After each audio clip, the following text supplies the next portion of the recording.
मुंबई, दिल्लीसह अनेक राज्यांमध्ये इंडिगोची उड्डाणं ही रखडलेली आहेत।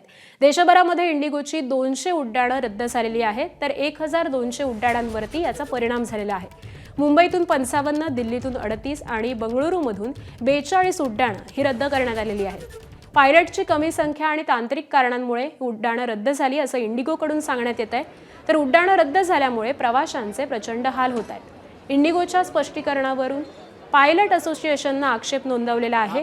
पायलटच्या कमी संख्येमुळे उड्डाणं रद्द झाली नाहीत असं पायलट असोसिएशनचं म्हणणं आहे। तर इंडिगो प्रशासनाच्या चुकीच्या नियोजनाचा हा फटका आहे असं पायलट असोसिएशननं सांगितलंय। इंडिगो नियम पाळत नसल्याचा पायलट असोसिएशननं आरोप देखील केलेला आहे। तर गेल्या महिन्यामध्ये इंडिगोची जवळपास 1232 उड्डाणं ही रद्द झालेली होती। इंडिगो विमानांच्या घोळामुळे विमानतळावरती प्रचंड गर्दी दिसतेय। ही 3 दृश्य आपण पाहतोय वेगवेगळ्या विमानतळांवरती। या प्रवाशांचे हाल होत आहेत। मुंबई, दिल्ली, हैदराबाद, पुणे आणि बंगळूर या विमानतळांवरती प्रवाशांचे हाल होताना दिसत आहेत आणि मुंबई, पुणे, हैदराबादचीच ही दृश्य आपण टीव्ही स्क्रीनवरती पाहतोय। आपने कैंसिल करा क्यों? आप चले आते थे फ्लाइट से। तर DGCA कडून इंडिगोच्या अधिकाऱ्यांना समन्स देण्यात आलेला आहे। इंडिगोची शेकडो उड्डाणं रद्द झालेली आहेत आणि त्यामुळे याची गंभीर दखल घेण्यात आलेली आहे। इंडिगोच्या अधिकाऱ्यांसह DGCA ची आज बैठक देखील होणार आहे।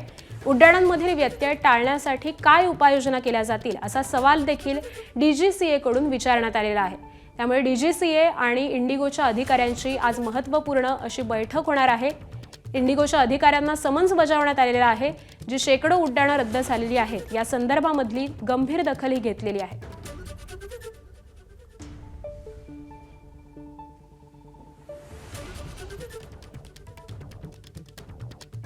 आणि आज संदर्भातले अपडेट जाणून घेऊयात। आमचे प्रतिनिधी अभिषेक मुठाळ सध्या आपल्या सोबत आहेत।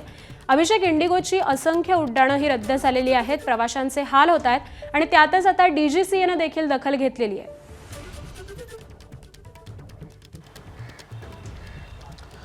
नक्कीच आपण एव्हिएशन इंडस्ट्री जर का पाहायची देशाची तर साधारणपणे आपल्याला इंडिगोची ही मोनोपोली पाहायला मिळते। जवळपास 2300हून अधिक उड्डाणं ही दररोज आपल्याला इंडिगोकडनं होताना पाहायला मिळतात आणि अशातच एकूणच हा जो सगळा परिणाम आपल्याला पाहायला मिळतो आहे त्या प्रकरणी DGCA कडनं इंडिगोच्या अधिकाऱ्यांना समन्स जारी करण्यात आलेला आहे, ज्यामध्ये एकूणच जो उड्डाणांमधला हा व्यत्यय येतो आहे त्यातनं बाहेर निघण्यासाठी इंडिगोच्या काय योजना आहेत हे समजून घेण्यासाठी DGCA कडनं हा समन्स जारी करण्यात आलेला आहे।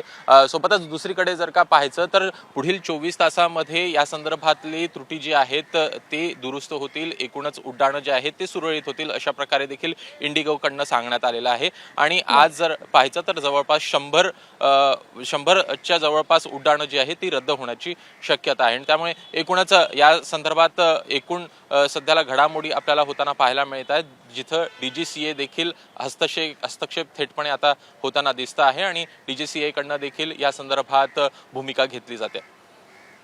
अगदी धन्यवाद अभिषेक या संपूर्ण माहितीसाठी। ABP माझा, उघडा डोळे बघा नीट।